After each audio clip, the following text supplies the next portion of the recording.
கேட்கும், சுட்டது யாருன்னு தெரியாது. சிஆர்பிஎஃப் வீரனா இது ஆப்போசிட்ல இருக்கவனான்னு தெரியாது. காலையில தான் தெரியும். திடீர்னு குளிச்சுட்டு இருப்போம், தண்ணி தொட்டி விழுந்து அதுல இறந்து போயிருக்காங்க இப்படின்னு ஒவ்வொரு அதிர்ச்சி தகவல்களாகவே நான் கேட்டுக்கிறேன்.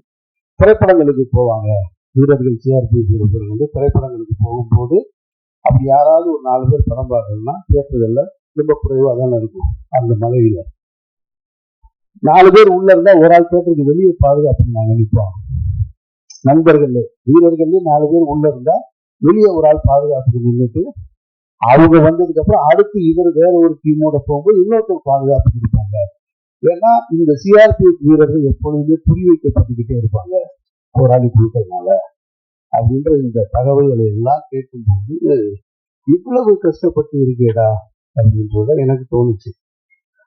அதுல அவனுக்கே பர்சனல் அடுத்து ஒரு நிகழ்வு என்ன நிகழ்வுன்னா, வேற ஒரு இடத்துல திருமணம் செஞ்சாச்சு. இப்போ அதுவும் என்னுடைய உறவுக்கார பொண்ணு தான், என்னுடைய அக்கா பொண்ணு தான் திருமணம் செய்யலாம். இப்போ இந்த பாடல் காட்சியோடு ஒத்து போனதுனாலதான் இவ்வளவு நினைவு எனக்கு டக்குன்னு வந்துருச்சு. இந்த நிகழ்ச்சிக்கு வர்றது வரைக்கும் எனக்கு எதுவுமே இல்லை. வந்ததுக்கு அப்புறம் அவனுக்கு முதல் குழந்தை பிறக்குது.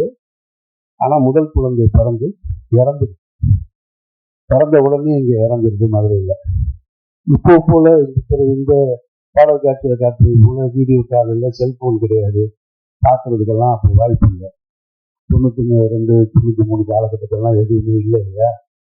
அப்போ லீவு அப்ளை பண்ணா லீவு கொடுக்கல அப்படின்றதான் அவனுடைய முக்கியமான குற்றச்சாட்டு. அங்கிருந்து தொடங்குது. லீவு கேட்குற அவன் என்ன சொல்றான், எனக்கு இன்னும் ஒரு குழந்தை பிறந்திருக்கு, அது இறந்துருச்சு, அதுக்கு ஒரு ப்ராசஸ் அவங்க சொல்றாங்க. அந்த ப்ராசஸ் லீவுக்கு கிடைக்கல. நான் அவன் அந்த லீவு அந்த ப்ராசஸ் முடிஞ்சு பார்க்கும்போது அது வரைக்கும் குழந்தைய வச்சிருக்க முடியாது இல்லையா, அதை அடக்கம் பண்ணி வச்சு. அப்போ இப்போ அந்த இடத்துல நின்று சொல்றான், எனக்கு என்ன பண்றதுன்னு தெரியல. இவ்வளவு நான் போராடி இந்த வேலையை நான் நேசிச்சு நான் கூட இருந்து கடைசியில் என்னுடைய குழந்தை இறந்தது கூட எனக்கு லீவு கிடைக்கல. அது என்ன காரணம்னு தெரியல.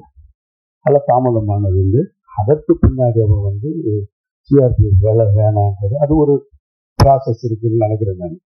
அது எழுதி கொடுத்துட்டு அதுக்கப்புறமா பிஆர்சியில் மாதிரி பாண்டியன் ரோட்வேஸ் இல்லையா, கார்பரேஷன்ல அங்கே வேலைக்கு சேர்ந்து இப்போ வரைக்கும் ஒர்க் பண்ணிக்கிட்டு இருக்கான்.